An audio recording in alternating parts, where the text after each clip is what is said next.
Le gouvernement Barnier, c'est aussi un médecin à la tête de l'éducation nationale. Anne Genetet est une ministre proche de Gabriel Attal. Et elle ne s'en cache pas, le navire ne changera pas de cap.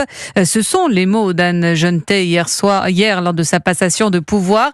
La nouvelle ministre de l'Éducation nationale compte bien poursuivre les chantiers de son prédécesseur, comme si Gabriel Attal n'était pas très loin, Louise Salé. Dans son discours, Anne Genetet a assuré qu'elle exécutera les chantiers en cours avec loyauté, comme elle l'a toujours fait à l'Assemblée, remarque un élu qui travaillait avec elle, où elle ne prenait jamais de décision sans en référer à son président de groupe.